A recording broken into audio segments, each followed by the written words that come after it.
그리스도인에게 가장 큰 위기는 언제냐 하면 부도가 나기 직전이라든지 큰 질병에 걸렸다든지 아니면 어떤 문제 때문에 위기가 아니라 평안한데 아무 일도 없는데 모든 것들이 다 잘 돼요. 그런데 중요한 기도를 하지 않았는데도 평안하고 잘 되는 것, 이것이 위기입니다. 그 다음에 어떤 일이 생길지는 제가 아침 이 아름다운 벚꽃이 휘날리는 이 아침에 협박 같아서 얘기하지 않습니다만은 당신이 무릎 꿇고 기도한 적도 없고 밤을 새워 철야기도 한 적도 없으며 새벽 기도한 적도 없고 아무것도 하지도 않았는데 평안하다 그러면 이것이 위기입니다. 그리고 재난의 전조 현상입니다. 그러므로 가장 중요한 것이 그리스도인에게는 영적 호흡과 같다고 그랬어요. 그래서 기도는 호흡입니다. 또 다른 말로 기도는 하나님과의 대화입니다. 내가 혼자서 주님 앞에 홀로 기도하는 것은 나 혼자 있는 것이 아니라 창조주 전능하신 하나님 앞에 내가 독대하는 거예요. 어느 막강한 유력자와 내가 독대하며 그에게 선물을 공세하고 그러면서 어떤 큰 희락을 느끼며 만족감을 갖습니다. 왜? 저분이 나를 도와줄 거라고 하는 거죠. 근데 지난 주간에 신문에 어떤 큰 기업가가 모두에게 배신당했다고 하면서 알 수 없는 쉬운 5장과 4자의 글자만 남겼습니다. 사람들의 이름과 몇 개의 숫자가 남긴 거예요. 그래서 어떤 신문에 그랬어요. 쉬운 4자의 글자를 남기고 떠났다 그랬어요. 그래서 저도 숫자를 하나씩 쳐봤더니 그 이름과 액수 숫자 하나하나가 쉬운 4장과 5자로 되어 있습니다. 대통령과 독대했다고 하면 정치인들에게는 굉장한 기회고 그리고 아주 뿌듯한 일이죠. 그래서 신문에 가끔 기사가 납니다. 독대 기사라고 나와요. 내가 하나님 앞에 전능하신 창조주, 조물주, 섭리자 그분 앞에 내가 독대한다고 하는 것은 정말 영광스러운 것이고 큰 축복인 걸 믿으시기 바랍니다. 예전에 어머니들께서 자식들에게 또 출산한 딸에게 잉어나 메기나 붕어를 살아있는 걸 저 경동시장에 가서 끓여줄 때 얼마나 그 메기나 붕어나 잉어가 힘찹니까? 퍼득퍼득 하는데 정말 잡을 수가 없을 정도로 퍼득퍼득거리는 거예요. 이거 뜨거운 물에 집어넣었다가는요 다시 튕겨나온 뜨거운 물에 놀래서 튕겨난 메기야와 부딪혀서 뇌진탕 걸려 죽을 정도로 이 메기나 잉어나 붕어는 아주 힘이 있습니다. 그래서 옛날 어른들의 지혜는 뭐지요? 처음부터 차가운 물에 솥에다가 같이 집어넣어요. 그리고 슬슬 밑에다가 불을 떼기 시작합니다. 메기나 붕어나 잉어는 자기가 위기인지 모릅니다. 그래서 아주 솥에서 가마솥에서 아주 유자적하면서 헤엄치고 왔다 갔다 합니다. 이때 미소를 띄우고 어머니는 뚜껑을 딱 닫습니다. 그리고 어떻게 죽었는지는 모르지만 이는 뽀얗게 우러난 그 국물을 먹고 출산한 딸들이나 병든 자식들은 아주 기쁘게 마시게 되는 거예요. 우리가 바로 그렇게 될 수도 있다고 하는 얘기예요. 저는 기도를 믿습니다. 기도의 능력과 기도의 힘을 믿어요. 시편 35편에 이런 말씀이 있어요. 선을 악으로 갚은 사람을 표현하는데 이런 말이 있어요. 나는 그들이 병들었을 때 굵은 베옷을 입으며 금식하여 내 영혼을 괴롭게 하였더니 우리가 기도한다는 것, 베옷을 입고 기도한다는 것, 처리한다는 것, 금식 기도한다는 것, 새벽 기도한다는 것, 이건 정말 내 영혼을 괴롭게 하는 겁니다. 그런데 그렇게 했더니 내 기도가 내 품으로 돌아왔도다 그랬어요. 시편에 보면은 나를 이 깊은 웅덩이에서 건져주소서, 아니면 우리를 이 어려움에서 건져주소서 하는 수많은 그런 탄식과 고백의 내용들이 많이 나오는데 그것은 거기다가 전쟁이나 아니면 여러 가지 큰 생명의 위협 속에서 탄원하는 시들입니다. 그러나 이 시편에서 35편에 나를 구원해달라고 하는 여기서는 누군가가 모함해가지고 법정적인 재판을 받게 됐어요. 그래서 바로 그 고백이 여기서 나옵니다. 오늘 우리는 어떠한 문제가 있을지라도 기도를 하게 되면 내 품에 다시 돌아오게 돼 있어요. 절대로 기도가 흩어져서 무의미하게 그냥 허탄한 소리로 끝나는 것이 아니라 꼭 응답이 있습니다. 저는 늘 자주 간증합니다마는 제가 35살 때 이 학교에 기독교 학교를 만들겠다고 교목으로 선생 강사로 왔습니다. 한 주간의 시간 강사기 때문에 9만 5천 원밖에 못 받았었을 때예요. 나중에 15만 원 받은 적이 있었어요. 거의 2년간인가 3년간을 저는 시간 강사로 지냈습니다. 그러나 저에게는 돈이 중요하지 않았어요. 가장 가치 있다고 하는 것은 이 학교를 기독교 학교로 만든다는 겁니다. 이 학교에서 영원토록 예배드리고 찬송과 기도가 끊임없이 울려 퍼지는 학교가 되겠다고 하는 것이 저의 꿈이었기 때문에 돈의 가치를 두지 않았어요. 나는 아침 일찍이 아니면 밤 늦게 매일 점심시간마다 여학생들에게 전도했고 그들을 지하 기도실로 모이게 해서 기도했습니다. 이때 이 학교의 교장이 엄청난 저에게 핍박을 가하기 시작했습니다. 교장, 교감, 아니면 교사, 부장, 교사들 전부 다 좀 쌍스러운 표현입니다만 저 새끼 때문에 예배드리게 됐다고. 그러면서 아주 공공연하게 얘기를 했을 때 어떤 선생님이 그 얘기를 듣고 그대로 저한테 전해요. 어떤 선생이 아주 욕을 아주 그냥 걸쭉하게 목사님 욕하길래 제가 따지고 항의했습니다 하는 이야기할 정도로 저는 돈이 중요한 게 아니죠. 하나님이 내게 주신 사명인데 이 학교를 기독교 학교로 만드는 겁니다. 나중에 교장은 자기는 미국으로 여행 가면서 제 교목실의 방에 살림새를 다 빼돌려가지고 교무실 구석에다 처박아 놔요. 그러면 네가 수치를 당하고 모욕을 당했기 때문에 떠나겠지. 끝까지 버텨가지고 기독교 학교를 만들고 2학년까지 성경 공부를 하게 만들었습니다.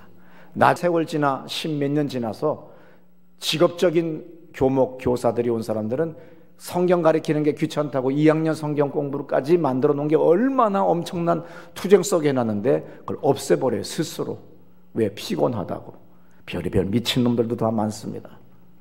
복음을 전할 수 있는 기회가 법정 수업 시간에 있는데 목사가 미친놈이라고 하는 것이 얼마나 쌍스러운 표현입니까? 정말 그건 미친놈입니다. 왜 여러분은 이 아멘을 안 하세요? 여러분 정규 수업 시간에 복음을 성경을 가르칠 수 있는 합법적인 기회를 얻기 위해서 나는 수많은 날들을 처리하고 금식하며 투쟁해가지고서 그 시간을 확보했는데 세월 흘러 직업적인 오늘날의 이 젊은 전도사나 목사들은 와서 수업을 없애버려요. 왜? 나 바쁘다 이거야. 나는 목숨을 걸고 투쟁을 해서 쟁취한 것을 갖다가 자기 피곤하고 바쁘기 때문에 그냥 월급만 타면 된다고 하는 이건 직업적인 사람들이 된 것을 봤을 때 얼마나 아쉬운지 몰라요. 나는 그때 교장과 교감과 교사들로부터 엄청난 핍박을 받을 때 저는 추운 교무실에서 그리고 추운 제 그 북쪽 학교는 3월, 4월이 가장 춥습니다. 난방이 안 되기 때문에 그 추운 방에서 혼자서 기도했어요. 언젠가 이 땅에 영원토록 주님의 예배하는 예배와 찬송이 울려 퍼지는 날이 오게 해주세요. 그때는 참을로 허황된 기도 같고 보잘것없는 기도 같았지만 세월이 흘렀습니다. 이 4개, 5개 학교가 전부 다 기독교 학교로 바뀌었고 예배가 정규 시간에 생겼어요. 그리고 어떤 일이 벌어졌어요. 정확하게 15년 후에 나는 정말 이 땅에 교회 세우고 싶은 마음은 없었습니다. 나의 꿈은 신도시와 강남에 교회 세우는 겁니다. 지금 와서 여러분들이 들으시면 아주 가소롭은 간증 같습니다만은 제 친구 목사님들이나 선배 목사님들이 그랬어요. 조 목사의 얼굴이나 설교의 내용이 강남이나 신도시 스타일이지 망울이 아니야 그랬어요. 여기서는 빛을 못 봐. 목사는 자기의 자리가 있어요. 예를 들어 곽선희 목사님은 인천에서 목회할 때는 보잘것 없었어요. 근데 압구정동에 왔더니 그분의 설교가 대단하다는 거죠. 김상환 목사님이 다른 동네에서는 교회에서 다 나가라고 그랬어요. 그런데 명일동에 왔더니 거기서 그 설교가 맞아 떨어졌던 거예요. 그러나 저는 돈이 중요한 게 아니었죠. 내 교회가 중요한 것이 아니라 이 학교, 기독교 학교 만드는 거였어요. 그리고 나는 내 뜻이 중요한 것이 아니라 주의 뜻이 더 중요했기 때문에 오늘 이 땅에 우리가 예배당을 건축하게 됐고 여기서 예배를 드리게 됐어요.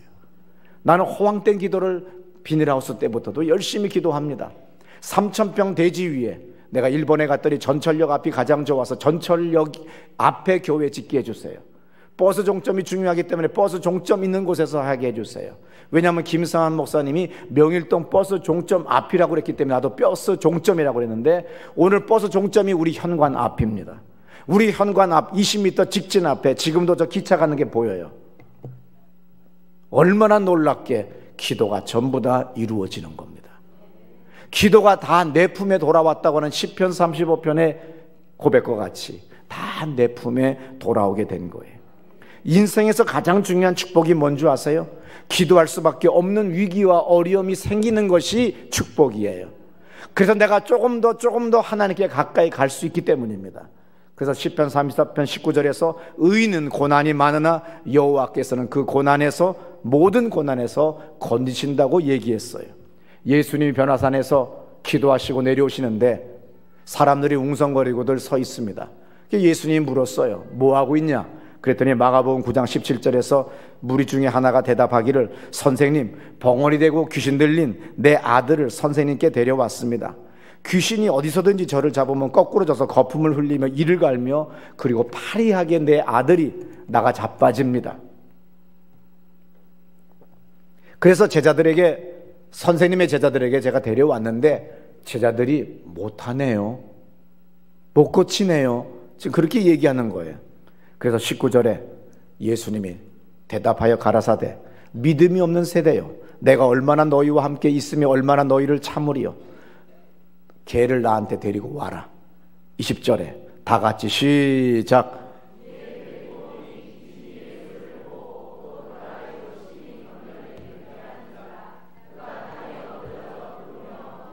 예, 그 아이로 심히 경련을 일으키며 애가 쓰러지면서 귀신이 떠나가 버렸어요. 마가복음 9장 22절부터 26절에 보면 아주 유명한 말씀들이죠. 많은 교회의 표로 쓰는 말씀이 다 이 안에 있습니다. 귀신이 저를 죽이려고 불과 물에 자주 던지는데 어떡할까요? 그래서 예수님 뭐라고 그래요? 그 아버지가, 귀신 들린 아버지가 선생님 하실 수 있거든 제 애 좀 고쳐주세요. 예수님이 할 수 있거든이 무슨 말이냐? 믿는 자에게는 능치 못할 일이 없느니라. 그래서 이 주님 그러면 해 주십시오. 예수님이 고쳤어요. 근데 중요한 건 오늘 본문은 믿음에 대한 이야기가 아니라 28절입니다. 잘 들어보세요. 집에 들어가심에 제자들이 조용히 묻자오되 우리는 어찌하여 능히 그 귀신을 쫓아내지 못하였나이까? 이르시되 기도 외에 다른 것으로는 이런 종류가 나갈 수 없느니라 하시니라. 제자들이 창피하니까 거기서는 말 못하고 집에 와가지고 예수님과 이제 함께 있게 됐을 때 조용히 묻습니다. 예수님, 우리가 기도할 때는 아무 일도 없었어요. 근데 어떻게 주님이 한 말씀 하시니까 저렇게 애가 나가자 빠지고 귀신이 떠나갑니까? 그랬더니 예수님이 뭐라고 그랬습니까? 안수의 방법이라는 것은 손을 이렇게 들어야 된다, 아니면 귀신을 잡을 때 이렇게 된다, 무슨 어떤 방법론이 아니에요. 기도 외에는 이런 유가 나갈 수 없다. 기도의 영적인 힘만이 권세와 권능이 나타난다고 얘기하는 겁니다. 마가복음 1장 22절에 보면 무사람이 그의 교훈에 논란이 그랬어요. 그의 가르치심이, 예수의 가르치심이 권세 있는 자 같고 서기관들과 같지 않더라. 마가복음 1장 17절에도 보면 다 놀라 서로 물어 가로되 어찌미냐 권세 있는 새 교훈이다. 예수님은 그가 말로만 지식과 윤리와 교양과 좋은 얘기만 한 것이 아니라 병든 사람 있으면 다 고쳤어요. 귀신 들린 사람 있으면 다 쫓아줘 주셨어요. 눈먼 사람 있으면 눈을 뜨게 해줬습니다. 죽은 사람 있으면 살렸습니다. 예수님의 말씀에게는 권위와 권세가 함께 했다는 거예요. 결론은 뭐지요? 영적 권위는 어디서 나옵니까? 기도에서 나온다는 겁니다. 지식과 학력과 교양에서 나오는 것이 아니라는 거죠. 예수님이 기도에 대해서 가르쳐 주신 것 많이 있습니다. 오늘 중요합니다. 기억 잘 하셔야 됩니다. 예수님이 설교하는 법 가르쳐 주시지 않았어요. 부흥시키는 법도 가르쳐 주시지 않았어요. 예배당을 어떻게 건축하느냐, 헌금 모으는 것 가르쳐 주지 않았어요. 어떻게 사람들한테 헌금 많이 모아서 예배당 건축하느냐, 그런 거 어떤 말씀도 가르쳐 주지 않았어요. 오직 가르쳐 주신 건 딱 한 가지. 제자들이 와서 말했습니다. 요한도 그의 제자들에게 기도하는 법을 가르쳐 주는데 우리에게도 기도하는 법을 가르쳐 주세요 했더니 예수님이 뭐라고 말씀했죠? 너희는 이렇게 기도하여라. 그래서 그 유명한 주기도에 대해서 오늘 우리들이 늘 하늘에 계신 우리 아버지와 그 유명한 기도문을 우리에게 가르쳐 주셨어요. 그런데 예수님이 또 한 가지 우리에게 하신 것이 성경에 있는데, 성경에 보게 되면 절제하라, 말에 대해서 행동에 대해서 모든 것들에 대해서 절제라 절제라는 말이 많이 있지만 기도에 대해서만큼은 절제라는 말이 없습니다. 데살로니가전서 5장 16절부터 18절에 보면 뭐라고 써있죠? 항상 기뻐해라, 쉬지 말고 기도하라고 그랬어요. 여러분 기도하시면 너무 하시면 힘듭니다. 절제하세요. 그런 법 없어요. 언제나 어디서나 주님은 우리에게 쉬지 말고 기도하라고 그랬어요. 마태복음 7장 7절부터 8절까지 그 유명한 말씀 있지 않습니까? 다 같이 우리 소리 높여 읽습니다.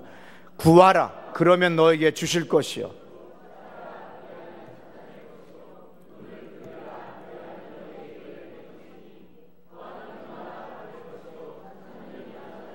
예, 오늘 그 유명한 말씀에도 예수님이 기도에 대해서 절제라는 법은 없습니다. 구하고 찾고 두드려라, 그러면 다 얻게 된다는 얘기입니다. 오늘 요한복음 14장 14절을 보게 되면 이런 말씀이 있어요. 내 이름으로 무엇이든지 내게 구하면 내가 시행하리라. 내 이름으로 무엇이든지, 이름으로, 그 이름이 뭐예요? 하나님의 이름입니다. 아버지가 주신 이름입니다. 아버지의 이름이에요. 그래서 아버지가 주신 이름이라고 요한복음 17장에서 분명히 이야기합니다. 이름은 뭘 얘기하지요? 그 사람을 이야기하는 거죠. 그 사람의 정체성을 이야기할 수 있어요. 그래서 이름이 모욕을 당할 때 명예훼손죄라고 하는 것은 큰 겁니다. 왜 유명한 사람이, 높은 사람이 자살을 택할 수밖에 없어요? 내 이름이 수치를 당한 거예요. 내 이름이 떴어요. 근데 그 이름이 모욕과 수치를 당하기 때문에 난 더 이상 살 수 없다고 극한 처신을 할 수밖에 없는 자살을 택하게 되는 거예요. 그 이름이 그 사람을 표현하는 거예요. 오늘 어떤 사람의 이름이라도 우리가 댈 때, 제가 이름을 대면 우리는 그 사람의 정체성을 알 수 있어요. 그 사람이 뭔지를 알 수 있는 거예요. 근데 오늘 내 이름으로 하나님이 창조주가, 조물주가, 섭리자가, 주관자가 자기의 이름으로 기도하는데 뭐라고 그랬어요? 무엇이든지 뭐든지 기도해라. 내게 구하면 내가 시행한다고 그랬어요. 누가 시행한다고요? 하나님이 시행해 주신다는 겁니다. 절대로 나는 사업가들한테 이렇게 얘기합니다. 우리 교회 교인들한테 뭐 MOU 작성했다느니, 뭐 계약을 했다느니, 누구를 만났다느니 헛소리 하지 마라. 내 손에 1,000원 들어온 게 더 중요한 거다. 받을 돈은 오늘 지금 받고 줄 돈은 내일 줘라. 내가 나는 은사를 20대 초반 때부터 주님이 주셨기 때문에 많은 사업가들이 저한테 기도를 받으러 왔고, 또 많은 사업가들이 저한테 부탁을 해서 수많은 걸 받는데, 뭐 땅 풀어야 되겠다, 금광을 찾아야 되겠다, 이번에 묶인 돈 풀어야 되겠다, 뭐 어디서 받을 돈이 얼마나 있다. 나 그거 받은 사람 못 받고 푸른 사람 못 봤어요. 죄송합니다. 또 해당되는 분이 있으면 또 교회 또 뛰쳐나갈 수도 있죠. 언젠가 제가 그랬어요. 내 주식 투자하는 사람, 금광 발견한다는 사람 30년 전까지, 금광 옛날에 50년 전에 있었잖아요. 나 그걸로 성공한 사람 못 봤어요. 근데 하필이면 그 남자였었어요. 그날 설교 듣는 사람이. 그날부터 영원토록 지금까지 오지 않다가 세상 떠나셨어요. 그렇지만 저는 할 말은 다 합니다. 돈 줄 거는 내일 주는 거예요. 오늘 약속할 수 있어도 오늘 분명히 돈 들어온다고 하지만 내가 가다가 자빠져 가지고서 이빨이 깨져서 돈 찾으러 가지를 못할 수도 있어요. 그래서 절대 주는 거는 오늘 줄 수 있지만 내일로, 다음 달로 약속하는 것이 신용도에 있어서도 현명하고 지혜로운 일입니다. 아무도 아멘을 안 하세요. 미리미리 주고 받을 거는 나중에 받아보세요. 다 도산에 빠져요. 40년 넘도록 나는 신앙생활하고 많은 사람을 기도해 준 결과가 절대 사람의 약속이라고 하는 건 이루어지지 않는다는 거예요. 힘들다는 거예요. 그래서 지난 주간에 신문에 떠들썩하게 났던 경남 기업의 회장님이 왜 극한 자살을 택합니까? 그가 그렇게 믿었던 여야의 국회의원들, 고위직에 있는 사람들이 마지막엔 자기를 다 버리더라는 거죠. 그때의 그 배신감, 모멸감, 수치, 수모는 말로 표현 못했겠죠. 그분을 기사를 보게 되면 110원을 들고 무작정 상경을 해가지고, 그리고 한국의 대표적인 건설회사인 경남기업을 일궜고 매일 아침마다 자기의 사업 파트너들이나 많은 사람들과 밥을 먹었대요. 자기 생일날과 명절날을 제외하고는 항상 그렇게 부지런하게 살았답니다. 그리고 1000명의 사람들의 전화번호를 다 외울 정도의, 그리고 인맥 관리도 잘했대요. 참 성실한 사람이었죠. 그런데 이분이 극한 상황에서 자살을 택했어요. 뭘 의미하느냐 하면 어렸을 때 고생한 건 고생이 아닙니다. 사람이 이제 됐다, 성공했다, 살만하다, 행복하다, 평안하다 했을 때 한 번 더 자빠진 다음에 이겼을 때에 그 사람이 사람 된 거예요. 대개들 그래요. 결혼 초에 어려웠을 때, 그거는 어려운 거 아니야. 다 결혼 초는 다 어려워. 나 어렸을 때 가난했다고 다 가난해. 그게 아니고 네가 외제차 타고 다니고 벤츠 타니고 롤스로이스 타고 다니다가 다시 망했을 때, 엎어졌을 때, 그때 다시 일어난 사람이 진짜 성공인 거예요. 근데 이분은 뭐예요? 어렸을 때, 젊었을 때 고생하고 그 다음에 수치와 모욕과 수모를 당해보지 않았기 때문에 그걸 감내할 수가 없었던 거예요. 목사도 배란간 부흥이 계속되면 마지막에 큰 어려움을 겪을 때 하루아침에 나락으로 떨어져요. 그 신문에서 나오는 수많은 큰 목사들, 큰 교회 목사들의 이야기입니다. 다행히 주님이 저에게는 은혜를 주셔서 많은 순환과 수모를 당하게 했어요.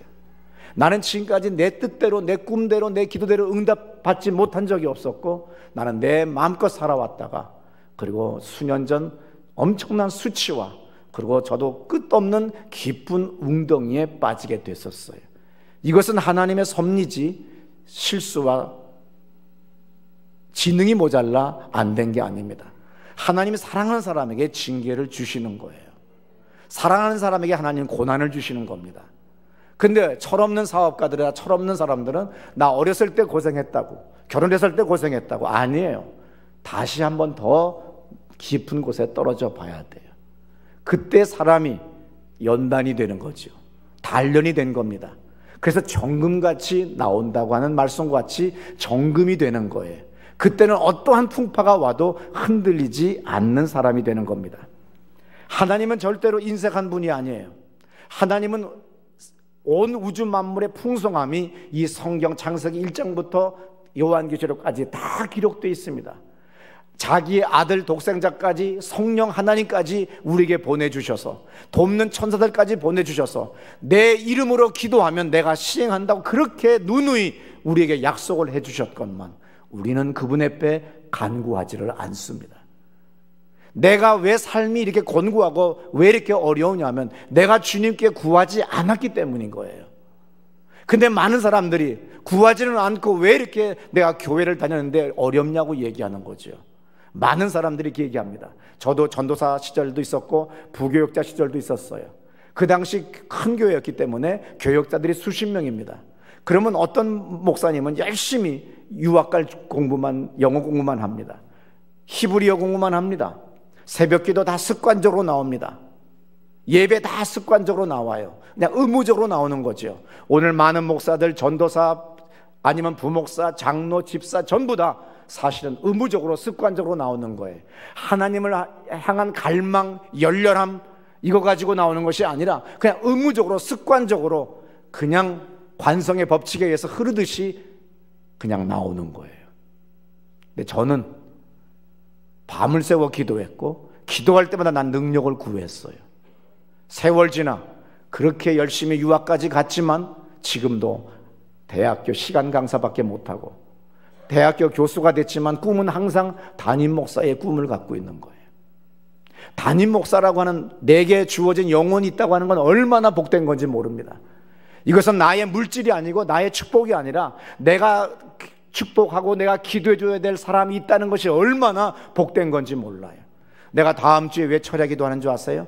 교회에 어떤 기도의 현안 제목이 있는 것 아닙니다.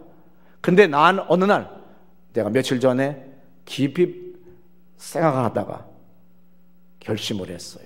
내게 이렇게 귀한 교인들을 주셨는데, 만나게 해주셨는데 내가 이분들을 축복하는 기도를 해야 되겠다. 내가 저들을 위하여 내가 밤을 새우는 기도를 해야 되겠다. 내가 뭐 많은 기도는 하지 않겠지만 밤 12시부터 내가 2, 3시까지 내가 기도를 해야 되겠다. 그래서 제가 특별 철야 기도입니다. 내가 인도하겠다는 게 아니에요. 나 그냥 와서 앉아서 기도하겠다는 거죠.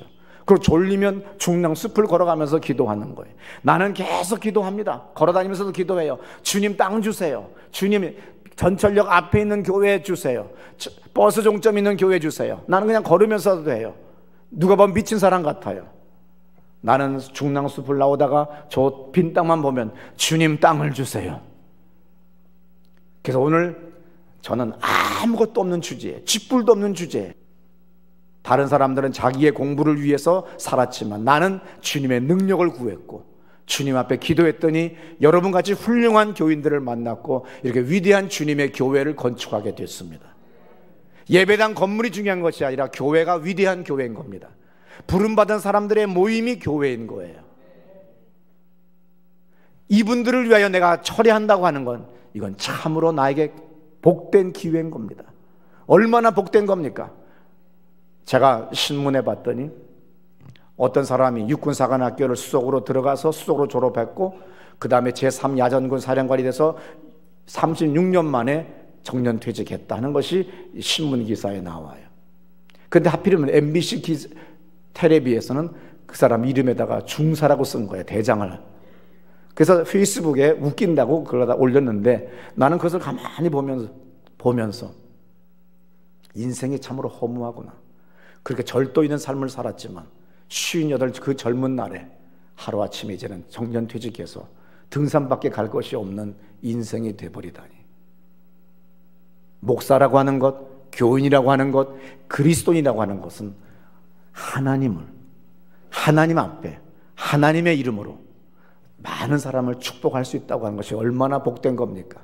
오늘도 아침에 오면 수많은 사람이 서울 둘레길이라고 해서 우리 교회 앞으로 배낭을 짊어지고 끊임없이들 걸어가고 있어요. 근데 우리는 다 주님 앞에 나와 이렇게 귀한 예배를 드리는 거예요. 여러분 기도하세요. 옛날에 젊었을 때의 고생 얘기하지 마세요. 결혼 초기 때의 고생 얘기하지 마세요. 다 고생했습니다.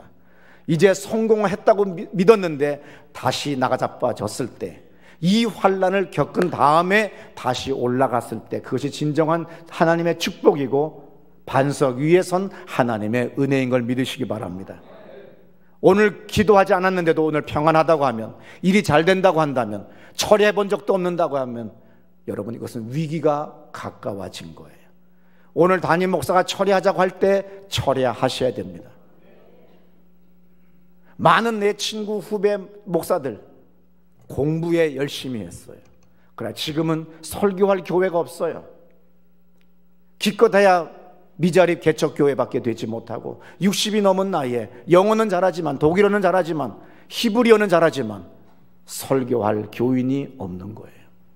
왜? 나를 위해 살았기 때문에. 사람이 새벽 기도에 나와서 습관적으로 기도합니다. 그냥 와서 그냥 주머니에 쳐박고 손 쳐박고 그냥 앉았다가 가는 거예요. 그 얼마나 복된 귀한 시간인데. 제 후배 중에 개척교회를 새로 세웠습니다. 그런데 둘이서 부부가 열렬하게 연애해서 결혼했지만 남편 개척교회 목사님이 교인이 없으니까 헌금도 없고 월급도 없고 수입도 없고 쌀도 없는 거예요. 그래서 남편이 새벽 기도하고 6시쯤 들어오니까 부인이 잔소리를 했어요. 왜 벌써 들어오냐고. 밥 먹으려고. 없어! 다시 나갔대. 그 다음 날부터는 7시, 8시까지 기도했대요. 주님, 밥을 먹어야 됩니다. 주님, 쌀을 좀 주십시오. 주님, 우리 교회 좀 부흥시켜 주십시오. 근데 아내가 얼마나 독한지, 제가 가르친 여학생이에요. 근데 얼마나 독한지, 돈도 못 버는 주제에, 쌀도 없는 주제에 뭘 밥 처먹겠다고 들어와. 부르지를 않아서 11시까지 기도했대요. 11시, 10시까지 기도하니까 새벽 5시부터 기도했더니 5시간씩 기도하게 된 거예요. 여러분, 개척교회 목사가 가장 불쌍합니다, 이 세상에서. 왜냐하면 영세민이 아니에요. 직업은 있잖아요, 목사인데. 근데 월급은 없잖아요. 그러니까 이게 밥을 먹으러 갈 수도 없고 거지도 아니고 영세민 뭐 받는 것도 아니니까 이 개척교회 목사가 정말 어려운 거예요. 그래서 우리는 늘 기도할 때마다 개척교회, 작은 교회, 어려운 교회들 위해 기도하지 않습니까? 그런데 이렇게 6개월을 기도했더니 놀라운 능력이 나타났어요. S자 허리 척추는 몇 달을 교정하고 수술을 해야 되는데 이런 사람도 그냥 와서 기도하면 그 자리에서 주르륵 펴져 버리는 거예요. 다리가 짧은 사람이 그 자리에서 그냥 쫙쫙 길어지는 거예요. 그냥 병든 사람이 그 자리에서 다 고침을 받는 거예요. 얼마나 놀라운 일입니까? 지금까지 10년씩 새벽 기도했는데 직업적으로 습관적으로 하는 목사와 전도사와 장로와 집사들이 얼마나 많은지 몰라요. 나는 안 하면 안 했지. 나는 기도할 때 습관적으로 하지 않습니다. 그냥 막 소리 지릅니다. 외칩니다. 하나님 살려주세요, 살려주세요. 그랬더니 주님, 어떤 일이 벌어져요? 어떤 분이 나한테 땅 기증해 주셨잖아요. 사람들이 그랬죠. 누가 땅을 주겠느냐고. 너나 안 주지. 하나님이 오늘 이 귀한 예배당을 전철역 앞에, 양원역 앞에, 버스 종점 270번 앞에, 그리고 여러분같이 이렇게 훌륭한 교인들을 이 경기도 사방에서 불러서 이렇게 주님의 교회를 만들어 주셨어요. 나의 힘과 능이 이 교회를 만든 것이 아니라 주의 성령이 이 교회를 만드시는 거예요. 여러분의 인생도 사업도 기업도 여러분의 재주로 되는 것 아닙니다. 하나님의 한량없는 은혜로 되는 거예요. 그러므로 주님 앞에 무릎 꿇고 엎드려 기도해야 됩니다. 이것이 없다면 안 되는 거예요. 예수님도 기도하셨어요. 예수님이 누구예요? 하나님이세요. 성령님도 로마서 8장 17절에 뭐라고 써 있습니까? 성령도 기도했다고 그랬어요. 근데 왜 여러분은 기도를 안 하느냐는 거예요. 미친 거 아니에요? 치매 아니에요? 가장 무서운 사람이 누군지 아세요? 일주일에 한 번 와서 봉사하면서 큰 소리 치는 사람입니다. 성령으로 봉사라고 그랬어요. 근데 기도 안 하고 봉사하는 겁니다. 언젠가 담임 목사 또 뒤통수 칩니다. 자기의 생각으로 가는 거예요. 나는 육군 사단장을 했고 나는 연대장을 했기 때문에 나는 리더십이 있다고. 아니에요. 그건 군대의 리더십이지 교회의 리더십은, 성경은 그거와 다릅니다. 나는 절에서 다닐 때 30년 동안 불교 회장이기 때문에 나는 교회에 와서 충분히 할 수 있습니다. 아닙니다. 그것은 불교의 법이지 교회의 법은 달라요. 성령으로 봉사하고 기도로 봉사하는 거예요. 근데 많은 사람들이 자기의 방법으로 봉사하다가 그러고 난 다음에 자기 성질을 못 버리고 떠날 수밖에 없어요.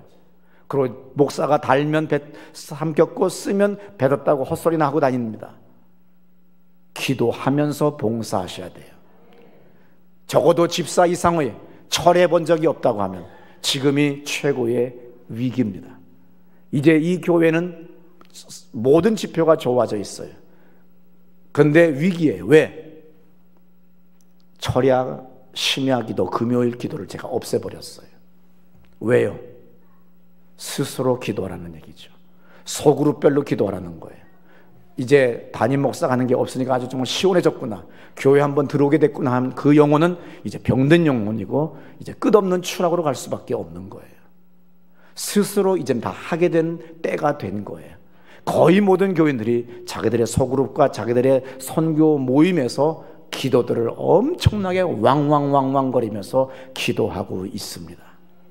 어느 날 먼저 된 자가 나중되고 나중된 자가 먼저 되는 일들이 벌어지기 시작합니다. 1년에 수천억 대의 매출을 올렸던 대기업의 회장도 하루아침에 몰락이 된다고 하는 것은 지난 수십 년의 한국의 정권이 바뀔 때마다 우리의 현대 정치사에 나오는 수많은 일들이에요. 오늘 여기 우리 교회에 수천억 대의 매출을 올린 사람은 없습니다.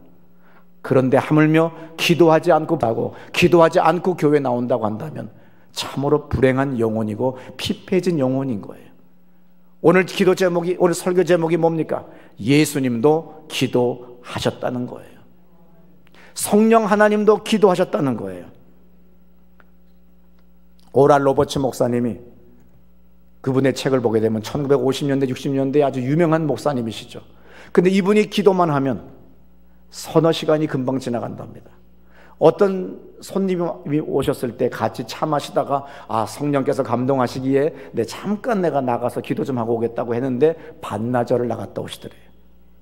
어떤 때는 얼마나 성령께서 강하게 역사하셨는지, 기도의 기쁨이 얼마나 컸는지 나흘인가 사흘 동안 계속 기도를 했대요. 보통 기도의 은혜를 많이 받게 되면 기도가 지겨운 것이 아니에요.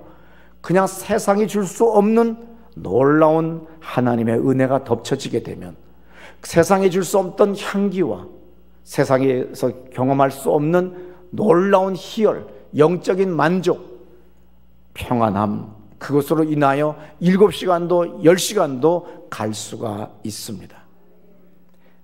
예수님은 우리에게 기도하는 모습을 성경에서 많이 보여주셨어요. 누가복음 22장 39절에 보게 되면 예수께서 나가서 습관을 쫓아 감람산에서 기도하셨다 그랬어요. 히브리서 5장 7절에 보면 아주 유명한 말씀입니다.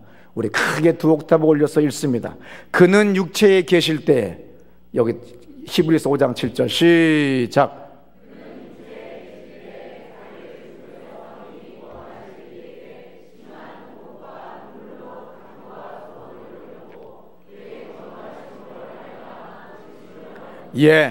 예수님도 심한 통곡과 눈물로 기도를 했는데 그 기도가 전부 다 들으심을 얻었다고, 응답이 있다는 거죠. 마가복음 1장 35절에 새벽에 예수님께서는 미명에 기도하러 나가시는 모습을 우리에게 성경에서는 보여주십니다. 누가복음 6장 12절에 보면 밤이 맞도록 산에서 기도하셨다고 그랬어요. 기독교 역사에 위대한 목사님들이나 예언자들이나 수많은 부흥을 일으키신 분들을 보게 되면 많은 기도들을 했습니다. 절대로 기도는 흐트러져 사라지는 것이 아니라 내 품으로 시편 35편에 있는 말씀같이 안기게 돼 있는 걸 믿으시기 바랍니다. 성경의 기도라고 하는 단어가, 신약 성경에 보게 되면 기도라고 하는 단어가 명사형으로 써 있는 건 3번밖에 없어요. 그리고 48번은 전부 다 동사형으로 쓰였습니다. 기도는 그저 하나의 예식 행위가 아니라 우리가 직접 동적으로 움직이며 행하는 48번으로 표현됐다고 하는 것을 우리는 성경에서 배워야 됩니다. 오늘 예수님은 우리에게 기도의 모범을 보여주시면서 말씀하셨습니다. 지금까지 너희가 구하지 않았지만 이제는 구하라. 받으리니 너희 기쁨이 충만할 거다. 내가 시행할 거다. 여러분, 어떠한 질병이든 어떠한 문제든 오늘 주님께 구하면 주님께서 분명히 여러분의 불같이 바람같이 역사하시고 응답하실 걸 믿으시기 바랍니다. 우리 다